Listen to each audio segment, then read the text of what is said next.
Jay-Z simply was not a kingmaker, while Tupac and Biggie were still alive. Back then, they ruled the scene. That was Future making a bold claim that Jay-Z only achieved legendary status after his rivals passed. If you look closer, a wild theory emerges. Did Jay-Z actually benefit the most from Tupac's sudden demise?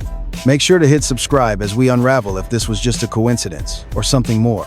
Could it be a calculated move? This theory sparked up when Future's barbershop comments went viral. He argued Jay-Z was nothing special before his competitors vanished. He listed Tupac, Biggie, Ice Cube, and Nas as the true kings of that era. He insisted Jay-Z's debut record fell flat until they were gone. Jay-Z lacked massive star power while Biggie and Tupac ruled the rap game. They were the main event, let's be real. Future was born in 1983. He was a young kid, so his view reflects a modern interpretation of hip-hop history rather than a first-hand street account from 1996. But the numbers do support his commercial claim.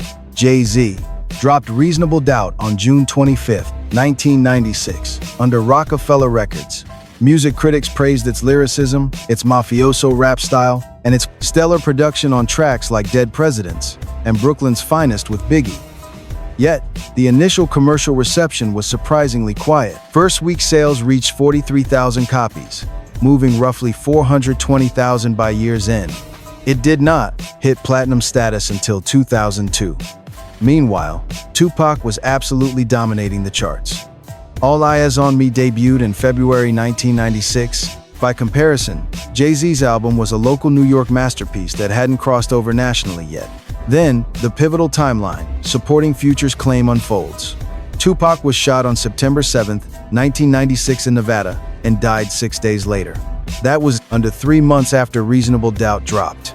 Then Biggie was assassinated on March 9, 1997 in Los Angeles. Both tragic losses occurred within 9 months of Jay-Z's career trajectory. His follow-up, In My Lifetime, Volume 1, arrived in 1997 and gained heat. But his major mainstream explosion happened with Vol. 2 Hard Knock Life in 1998, selling millions with that iconic Annie sample.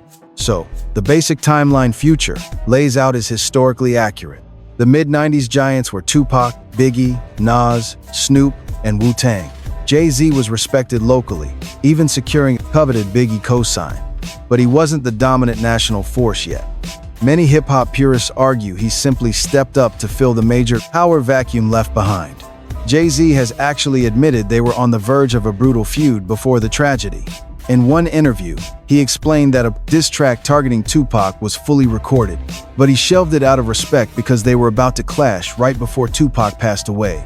That revelation is critical because it proves this rivalry was deadly serious, not some retroactively manufactured drama. Jay-Z actively inserts himself in the beef, then explains why he shelved the diss records once Tupac was killed. He stated he pulled back out of respect, even though some material leaked anyway. He also paints a clear picture of his standing back then, before he became the global icon we know today. He describes himself as a rising star, simply trying to establish his footing while surrounded by legendary artists who held all the cards. In his words, he was just thrilled to be in the room. This humble perspective closely matches the sales charts. Jay-Z was present, respected, but definitely not the main attraction, yet. This confirms our first investigative layer. The commercial timeline Future describes is backed up by data, a quiet release, followed by 2 tragic deaths in rapid succession, and then the steady rise. Now, we must examine the second layer. Does this timing suggest something far deeper than coincidence? If you like unraveling these hip-hop mysteries, hit that like button. To find answers, we must break down the key pieces of this puzzle. First, there is Tupac's murder and Jay-Z's true status in 1996. Next, we trace the wild conspiracy theories spawned by who benefited. Finally, there is the one violent assault Jay-Z actually admitted to, the 1999 club stabbing. Then come the rumors, his street past, and his brother's shooting, plus the latest allegations linking him to other high-profile cases, including a dismissed lawsuit. Each of these heavy topics demands close editorial investigation. 2. Reveal if this timeline truly proves what online theorists claim. Let's dissect the murder of Tupac and where Jay-Z actually stood in 1996. As commentators, we must address the shooting directly. because every wild rumor feeds on the unresolved gaps in that complex case. To see why these theories fall apart, we must look at how clearly the verified facts point elsewhere entirely. Tupac Shakur was shot around 11:15 p.m. on September 7, 1996, at the corner of Flamingo Road and Koval Lane. He was sitting passenger in a custom BMW driven by the infamous founder of Death Row Records, Suge Knight, when a white Cadillac pulled alongside them. Rounds from a .40 caliber handgun tore through the vehicle from the back seat. Tupac was hit multiple times in the chest, the arm, and the thigh, while Knight was grazed. Tupac fought for his life for 6 days before passing at the hospital. The hours leading up to the ambush hold the key to the true motive, entirely unrelated to music charts. Earlier that evening, Tupac, Knight, and their crew attended the massive Mike Tyson vs. Bruce Seldon boxing match at the MGM Grand. Afterwards, in the lobby, they cornered Orlando Anderson, a member of the Southside Compton Crips who allegedly robbed a death row associate. Tupac and his crew brutally beat Anderson on camera, and the footage was captured by hotel security. Just hours later, while driving to a local club, the fatal drive-by occurred. The sequence is brutal and direct. A public assault, followed by immediate street retaliation. The murder investigation went cold for decades, mainly because key associates from Death Row actively refused to talk to the police. In 2002, a landmark investigative report broke the silence, laying out it was clearly a Crips retaliation motive. Over the years, Dwayne Keefe D. Davis, Anderson's uncle and a Compton Crips figure, openly confessed his role in Interviews, a memoir titled Compton Street Legend, and various tapes. Those admissions directly triggered his 2023 arrest, with prosecutors alleging that Davis supplied the weapon and organized the ambush after the MGM fight. Anderson, the suspected gunman, died in 1998 before any charges could catch him. Our analysis of the entire record shows zero connection to Jay-Z. He was nowhere near Las Vegas that night. According to documented timelines, he was in New York promoting his debut album, which was barely 10 weeks old. We found no travel logs, no phone, records, no witnesses, and no files tying him to the Crips, Anderson, Davis, or Vegas. Hit subscribe now, as we put Jay-Z under the microscope. Born in 1969 in Brooklyn, he had dropped Reasonable Doubt that June. Our archives show his close ties to Biggie, with whom he recorded Brooklyn's Finest. Tupac, riding high on All Eyes on Me, viewed this new wave of East Coast artists through the lens of their bitter rivalry. That ongoing feud is where the sole link to Jay-Z exists, a purely lyrical clash. The drama was real, but entirely lopsided. Tupac took direct shots at him, grouping him with New York rivals on posthumous tracks from the Don Illuminati, The 7 Day Theory, and aggressive records like Bomb First. We know from producer DJ Clark Kent that Jay-Z recorded a diss track, but buried it after Tupac died, though we hear he performed it once at the Apollo. Irv Gotti claims Tupac targeted Jay-Z simply for collaborating with Biggie. Rumors also swirled about Tupac confronting him with warnings about performing in Vegas. However, we see these as signs of industry paranoia, not a calculated murder plot by Jay-Z. The motive simply does not exist. Back in 1996, Jay-Z was no industry mogul. That massive rise came in 1997 and 98. Blaming Jay-Z ignores verified street dynamics, Suge Knight's personal feuds, and what we know about the documented Crips retaliation. Jay-Z had zero ties to Compton gangs or the Vegas shooting. Meanwhile, the suspect who was actually indicted, Keefe D, has always called it street retaliation for the MGM brawl, not a rap war hit. We believe the gap between what the evidence shows and what social media demands is precisely where wild rumors take root. Let us unpack why this rumor mill never stops. Make sure to like this video, as we expose how this online rumor ecosystem manufactures stories completely detached from any real evidence. Analyzing how these viral hoaxes are built tells us more than the rumors themselves. They usually focus on a few key talking points. First, there is the who benefits narrative. Accusers claim Jay-Z envied Tupac's 1996 run, arguing that Reasonable Doubt positioned him as a competitor, while All Eyes on Me dominated, and that the tragic deaths of Tupac and Biggie paved his way. From there, commentators note that theorists inject the Illuminati, imagining a massive industry plot where Jay-Z, sometimes aligned with other power players, wiped out rivals. Some blogs even fabricate FBI raids. A second theory weaponizes their old lyrical beef to manufacture a motive. Tupac mocked Jay-Z, grouping him with Bad Boy Records. Jay-Z did record an unreleased response called Dead or Alive, which we know he played once before burying. Former bodyguards and Suge Knight often paint pictures of Jay-Z avoiding drama in Las Vegas. But keyboard detectives twist normal caution into proof of a murder plot. Our reporting shows that keeping your distance is not evidence of a hit. Suge Knight did discuss Tupac's issues with Jay-Z over his friendship with Biggie, but even Suge never blamed Jay-Z for the murder. Another narrative groups Jay-Z with other music executives, claiming they jointly hired the Crips. This theory exploded online recently, fueled by current legal headlines and the news that Tupac's family hired Jay-Z's attorney, Alex Spiro, to investigate. Theorists immediately spin this into a cover-up. Keith D's actual words are constantly misconstrued by bloggers. He mentioned industry players, but the state's prosecution continues to link the homicide to Compton Crips revenge, not label hits. Finally, we see pure fan fiction, fake arrest records, fake FBI files, and myths about Jay-Z stealing the throne, merging with classic Tupac is alive in Cuba rumors. We find their spread absolutely fascinating. Decades without an arrest created an information vacuum, and real street violence made these wild scenarios sound believable to fans. YouTube creators did the rest. Before we break down the worst offenders, make sure you subscribe to our channel. They use dramatic thumbnails to farm millions of views while citing zero official documents. Suge Knight's prison interviews are chopped up and reposted endlessly. But as commentators, we know there is a deep-seated cultural mistrust stemming from COINTELPRO, label greed, and police corruption, making these wild theories feel believable to the public. But when we test the actual claims, they completely fall apart. There are zero arrests or indictments against Jay-Z, and we have verified that those viral arrest stories are completely fake. He has no alibi issues, because no timeline puts him in Vegas with the shooters. The gang angle is solid. Keith D's confessions focus on Compton Crips revenge, not industry-ordered hits. The financial motive theory ignores how the post-1996 music scene changed. Snoop Dogg, Nas, and others dominated as well, without anyone accusing them of murder. Our investigation found absolutely no primary evidence, no financial records, no calls, and no secret documents.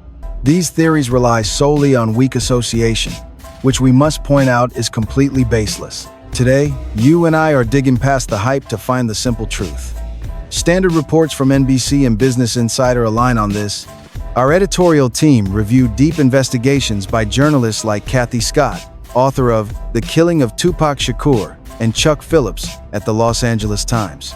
They all point to documented gang connections. These rumors survive not on facts, but because of rap myths and Tupac's status as a fallen martyr. Add Jay-Z's massive influence and algorithms that turn outrage into clicks. As our team will show you next, this hype machine doesn't even need a tragedy. It will blow up a closed assault case into an urban legend. Take the 1999 stabbing of Lanson Rivera. Let's unpack this third piece. This remains the only recorded act of violence in his career, and it's highly revealing. It shows us how a real, legally settled event looks. Yet, comment sections still twist this incident into a massive saga. The clash occurred around December 2nd, 1999, inside a packed Manhattan club, specifically the Kit Kat Club in Times Square. The industry crowd had gathered to celebrate the release of Q-Tip's classic solo debut, Amplified. The victim at the center was Lanson Rivera, a heavy-hitting music executive, former business partner of Biggie, and founder of Entertainment Records. Police reports from the scene reveal that Jay-Z confronted Rivera over rumors of bootlegging his highly anticipated album, Volume 3, Life and Times of S. Carter.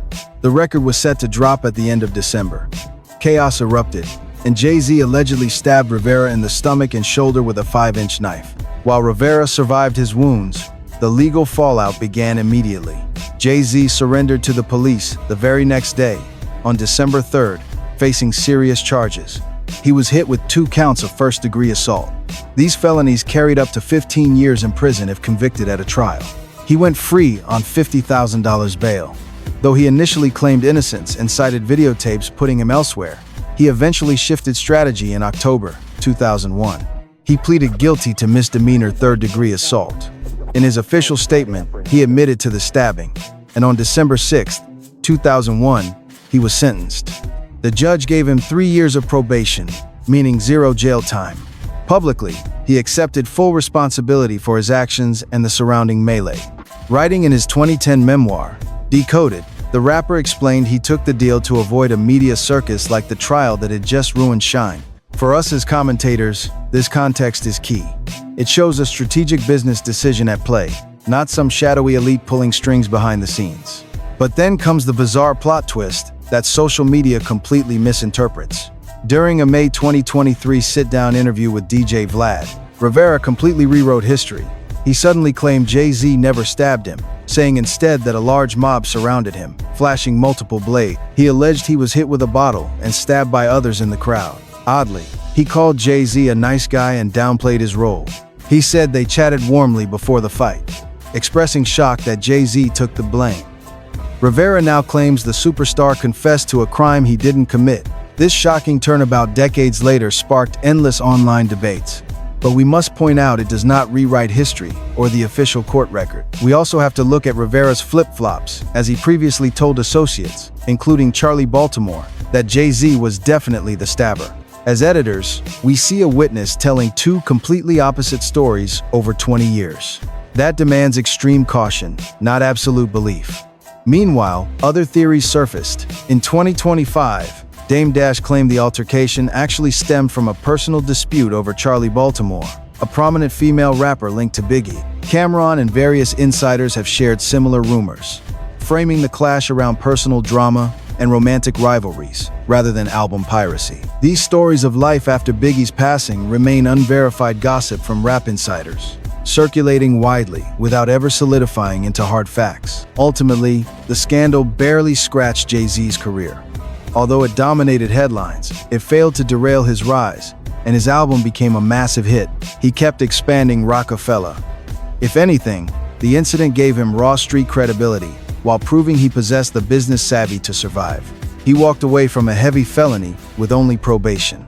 No other charges followed, which is the exact fact that online conspiracies completely ignore. This real-life crime gets wildly blown out of proportion. Influencers scream that Jay-Z got away with murder. But let's look at the facts. The actual legal files show a plea deal and 3 years probation. You and I must realize this massive gap between rumor and reality is the main lesson. Now, let's pivot to the other wild rumors. Kathy White, the early street years, and his brother. Our 4th section unpacks these unverified tales. These stories don't involve Biggie or Tupac, but they're still piled up online to manufacture a body count that official police records simply don't support. First, let's examine the Kathy White theory. This persistent rumor centers on a former entertainment publicist who allegedly had ties to the star. She tragically passed away in 2011 from a sudden brain aneurysm, though internet forums quickly began spinning a dark web of lies. Theories spread wild claims that Beyoncé or Jay-Z ordered her death to hide an affair.